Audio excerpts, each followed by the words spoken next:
They laughed with America every night.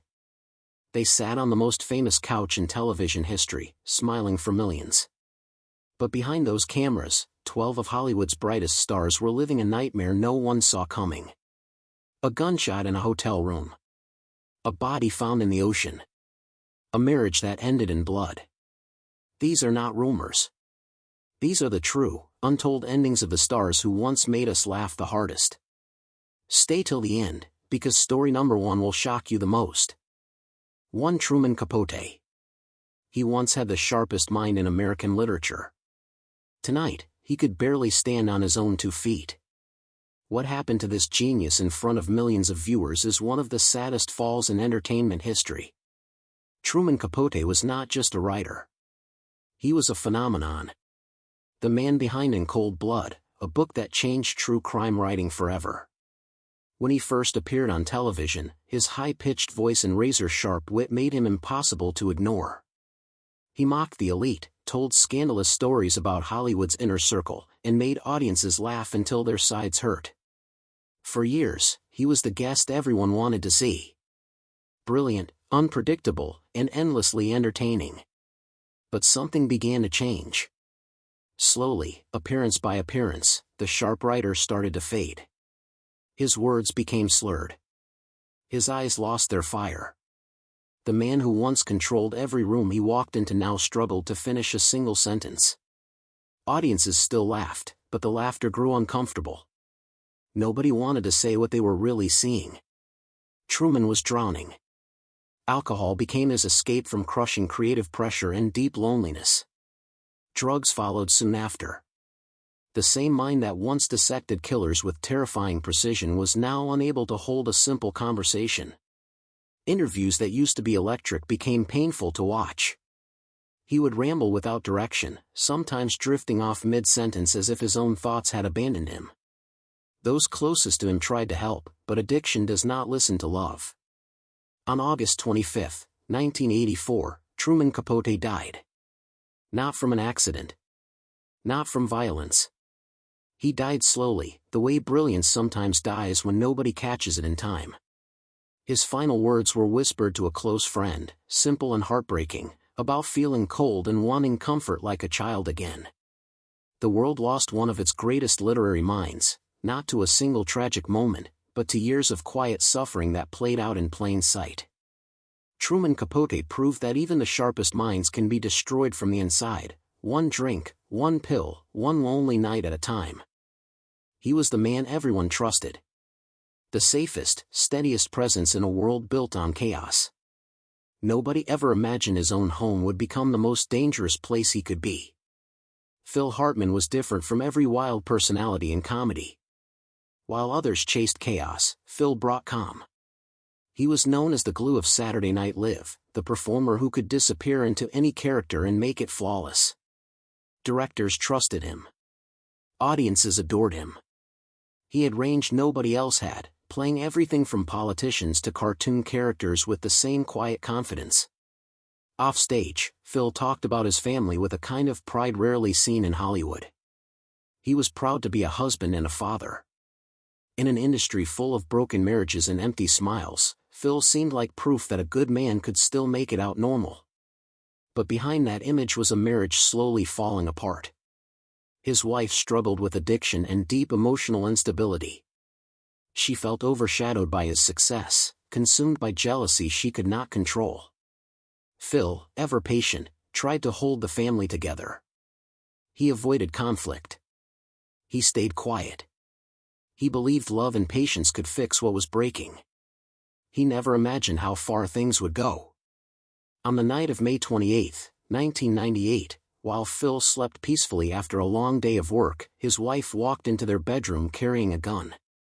She fired 3 times.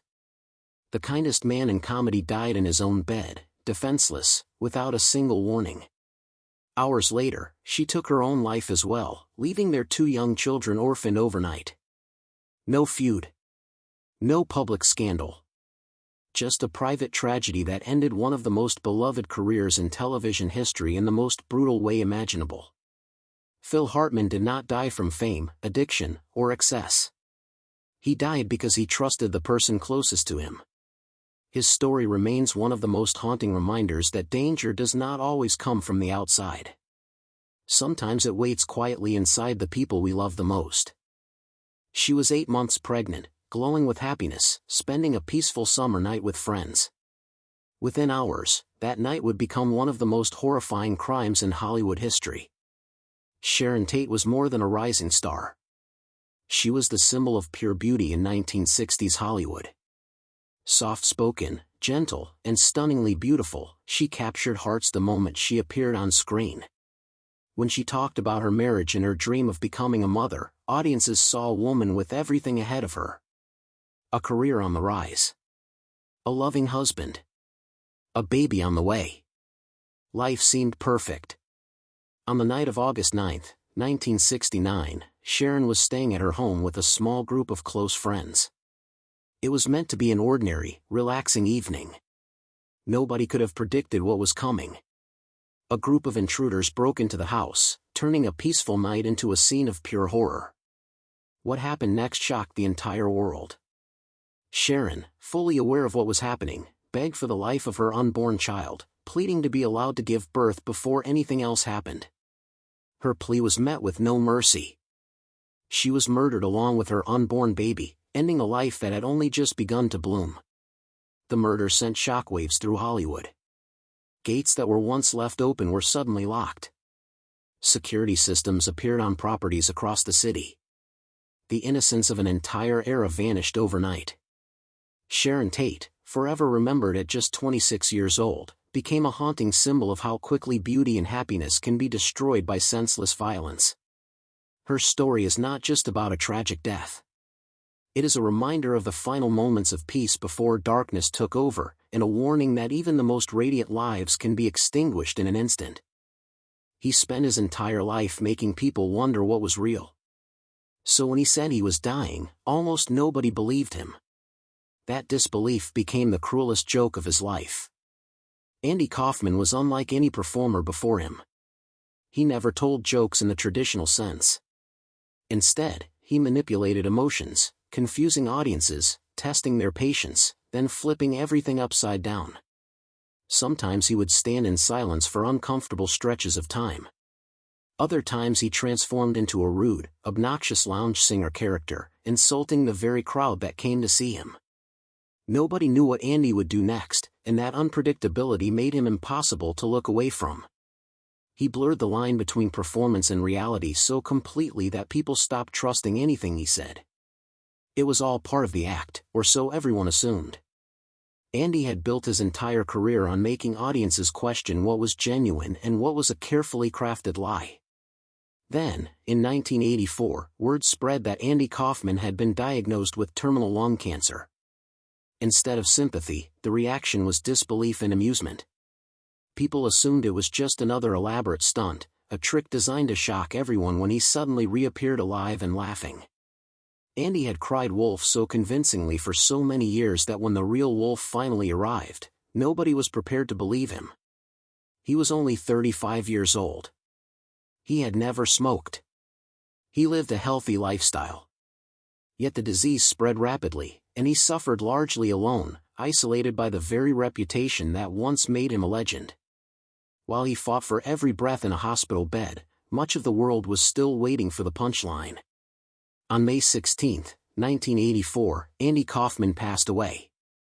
Even at his funeral, people secretly expected him to sit up and laugh, convinced it was one final performance. But this time there was no twist ending. Andy Kaufman had told the truth, and it cost him the one thing his talent could never fake, being taken seriously when it mattered the most. At just 22 years old, he had already conquered America. Millions of people laughed at his jokes every single week. Yet behind that famous smile, he was silently begging for someone to notice his pain.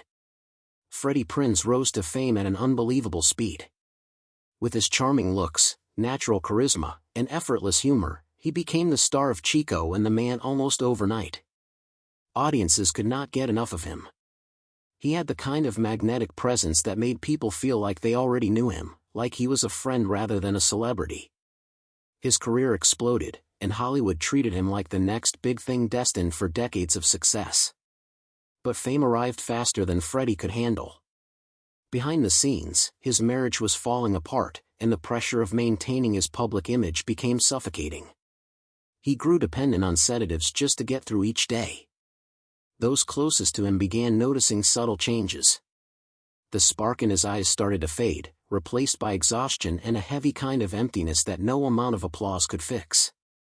On a night in January 1977, Freddie made a series of calm, quiet phone calls to the people he loved most, saying goodbye in a tone that felt strangely peaceful. Hours later, in his hotel room, in front of someone who tried desperately to stop him, Freddie made a decision that would end his life at the height of his fame. He did not die instantly. He lingered for a short time afterward, leaving all of Hollywood in complete shock. Nobody expected this from the young man who had brought so much laughter into American homes. Freddie Prinze had reached success that most performers only dream of, yet inside, he was fighting a battle that no one around him fully understood until it was too late. His story remains one of the clearest examples of how a smile on camera can hide devastating pain underneath, and how success alone can never fill the emptiness some people carry inside. She sang about a magical land far away from pain, and the entire world fell in love with her voice. But for Judy Garland, that magical place never truly existed, and the search for it slowly destroyed her.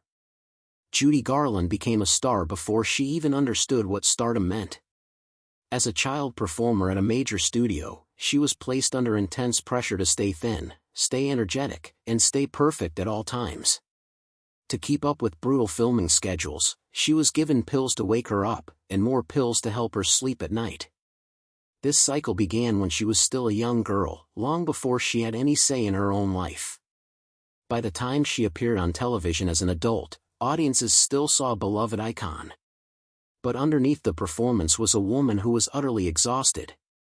Her once bright eyes had grown tired and sunken from years of medication. Her hands trembled uncontrollably.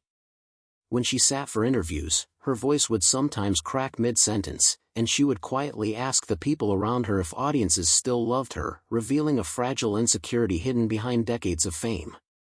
She was not simply drunk or careless, as some assumed. She was a woman running on empty, held together by the very substances that were slowly killing her. 6 months after one of her final public appearances, tragic news arrived from London. Judy Garland was found dead in her bathroom, her body giving out from years of medication dependency. She was only 47 years old. In truth, Judy had been fading for years before that final night. The pressures of her childhood career had already taken pieces of her long before her actual death. She spent her whole life searching for a place with no pain, a place she made famous through song, yet somehow never managed to find for herself. Her story remains one of the most heartbreaking reminders of how the entertainment industry can quietly consume the very children it turns into legends, leaving the world with unforgettable music and an unbearable loss.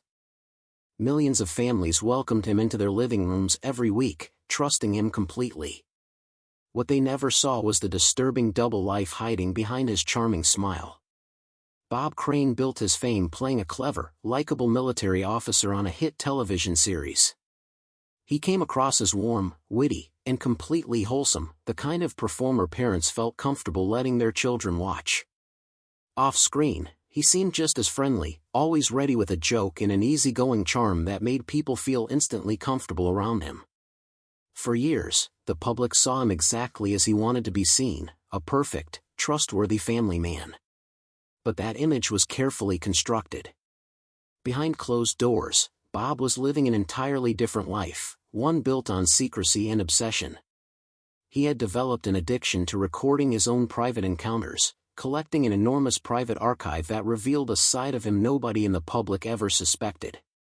In June 1978, that hidden world came crashing violently into the open. Bob Crane was found dead in his apartment, killed in a brutal attack. The murder shocked everyone, but what investigators discovered afterward shocked people even more. Hundreds of tapes. Countless photographs. Evidence of a secret life that completely contradicted the wholesome image millions had trusted for years. A close friend of his became the primary suspect, but despite years of investigation, no conviction was ever secured. The case remains one of the most talked about unsolved mysteries in entertainment history, a story that combines fame, secrecy, and violence into one deeply unsettling puzzle.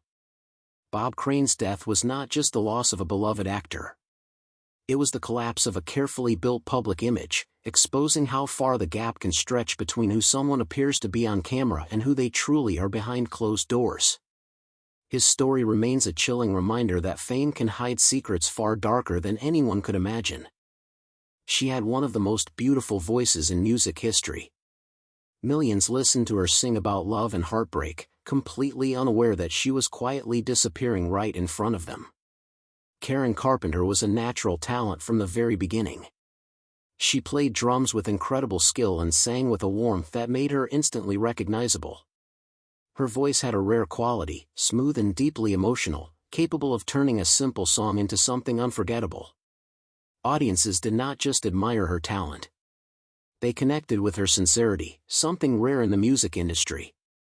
But over time, something began to change. With each new appearance, she looked noticeably thinner. Her cheeks lost their fullness. Her once bright eyes appeared tired and hollow. Underneath her elegant outfits, her body was clearly wasting away, yet somehow the world kept watching without truly understanding what was happening. In private conversations, Karen insisted she was fine, brushing off concerns by saying she was simply working too hard. It was a comforting lie that people wanted to believe, even as the truth became harder and harder to ignore.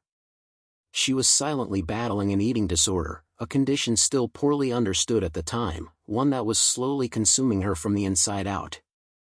On February 4, 1983, Karen Carpenter's heart gave out. She was only 32 years old.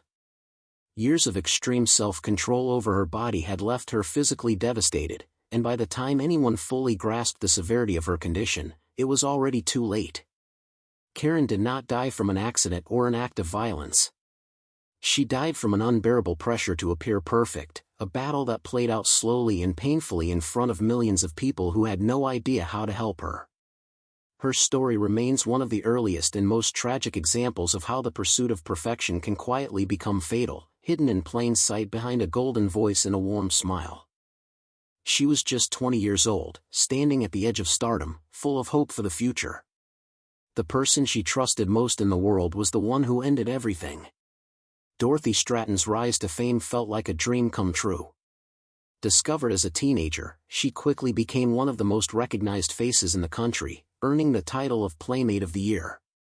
But unlike the confident image often seen on magazine covers, Dorothy in real life was gentle, shy, and remarkably humble. She spoke softly about wanting to become a serious actress, about the excitement of her first film role, and about the bright future she believed was finally within reach. Behind that hopeful smile, however, was a complicated and troubling past. The man who discovered her had also become her husband and manager, guiding nearly every step of her early career. As Dorothy grew more successful, she began to outgrow his control, stepping into a world of opportunities that no longer needed him. He could not accept this shift. What started as pride slowly turned into resentment, jealousy, and obsession. In August 1980, Dorothy returned to the apartment they once shared, hoping to peacefully settle their separation. She believed she could handle the conversation with kindness, the same way she handled everything in life. But he was waiting for her with violent intentions, refusing to accept that she was moving on. In a horrifying act of rage, he took her life in cold blood, ending her story just as it was truly beginning. The tragedy did not end there. He took his own life shortly afterward, leaving behind a devastating scene that shocked everyone who heard about it. Dorothy Stratton's death was not caused by fame, excess, or scandal. It was caused by possessive jealousy from someone who could not bear to let her grow beyond him. Her story remains a haunting reminder of how dangerous obsession can become when someone refuses to accept that love cannot be controlled, and how a life full of promise can be destroyed in a single violent moment. He walked onto every stage like a storm about to erupt. Audiences did not just laugh at him, they lost control laughing. But that same explosive energy that made him a legend was also quietly burning his life away. John Belushi did not perform like everyone else. He attacked every scene with wild, unpredictable energy, rolling his eyes, twisting his face, throwing his entire body into every joke. When he appeared on television, the room did not just react, it erupted. He had a kind of chaotic charisma that made it impossible to look away, the kind of raw talent that only comes around once in a generation. But behind that explosive stage presence was a man living dangerously close to the edge. Those who knew him noticed the signs long before the public did. Sweat that had nothing to do with the heat of the lights. Restless, jittery movements. Moments where his eyes seemed to drift somewhere far away, even while surrounded by cheering crowds. He was living at a pace that could not be sustained, racing through life as if he had something to outrun. Whispers began to spread about wild parties, late nights, and substances that were slowly taking hold of him. For a long time, people hoped his extraordinary talent would somehow protect him, that his genius was simply too big to be destroyed. That hope shattered in March 1982, when news broke that John Belushi had been found dead in a hotel bungalow. He was only 33 years old. The cause was a lethal combination of two dangerous substances, introduced to him during his final hours by someone he had only recently met. Just days earlier, he had been talking excitedly about future projects, laughing about what was still to come. He never got the chance to see any of it. John Belushi did not fade slowly. He burned brilliantly and briefly, like a flame that consumed everything around it far too fast. His story remains one of the clearest warnings in entertainment history about what happens when talent and self-destruction move at the exact same speed. She had one deep, lifelong fear that everyone around her knew about. In the end, that exact fear was the very thing that took her life. Natalie Wood grew up in front of the camera, becoming one of Hollywood's most beloved faces from a very young age. With expressive brown eyes and a natural warmth, she captivated audiences in nearly everything she appeared in. She spoke openly about her happy marriage and her dream of building a family. Into the outside world, her life looked nothing short of perfect. But privately, Natalie carried an intense, lifelong fear of dark water, a fear so deep that even close friends knew never to bring it up carelessly. On Thanksgiving weekend in 1981, Natalie was spending time on a yacht near Catalina Island with her husband and a close friend. What exactly happened that night remains unclear, but reports describe raised voices, tension, and heavy drinking aboard the boat. At some point, Natalie quietly went below deck alone, seeking peace away from the arguing. It was the last time anyone saw her alive. The next morning, her body was discovered floating in the ocean, more than a mile away from the yacht. She had drowned alone in the exact kind of water she had spent her entire life terrified of. Investigators initially believed it was a tragic accident, suggesting she may have slipped while trying to secure a small boat that had come loose in the night. But unexplained bruises on her body, along with the unusual silence from those who were on the yacht that night, left many unanswered questions that have lingered for decades. To this day, the full truth of what happened on that boat has never been completely confirmed. Natalie Wood was only 43 years old. Her story remains one of Hollywood's most haunting mysteries, a tragic reminder that sometimes our deepest fears find us in the most unexpected way, no matter how far we try to run from them. She spent her whole life fighting to be taken seriously behind a glamorous image the world refused to look past. In the end, a single foggy night took everything before she ever got the chance. Jane Mansfield built her career on being underestimated. With her striking looks and larger-than-life personality, Hollywood packaged her as nothing more than a beautiful blonde bombshell. She played along, giggling for cameras, embracing the exaggerated persona the industry demanded. But behind that carefully crafted image was a woman far sharper than anyone gave her credit for. She was fluent in multiple languages, skilled in music, and remarkably intelligent, yet the industry only wanted one version of her, the one that sold magazines. She accepted that role because it was the only path available to her at the time, even though it meant hiding who she truly was. Late one night in June 1967, Jane was traveling on a dark, fog-covered highway, rushing toward an early morning television appearance. Visibility was almost non-existent, thick fog blanketing the road ahead. Without warning, the car she was traveling in collided violently with a slow-moving truck hidden in the haze. The impact was catastrophic. Jane died instantly from the force of the crash, along with 2 others in the vehicle. She was only 34 years old. In the back seat, her 3 young children were sleeping at the moment of impact. Miraculously, they survived with only minor injuries, waking up to a scene of devastation and the sudden, permanent silence of their mother. Jane Mansfield spent years craving to be seen as more than just a glamorous face. Tragically, the world only began questioning who she truly was after her death. Her story remains a haunting reminder of how easily talent and intelligence can be overlooked when someone is reduced to nothing more than their image, and how life can be taken in an instant, no matter how bright the spotlight once shined.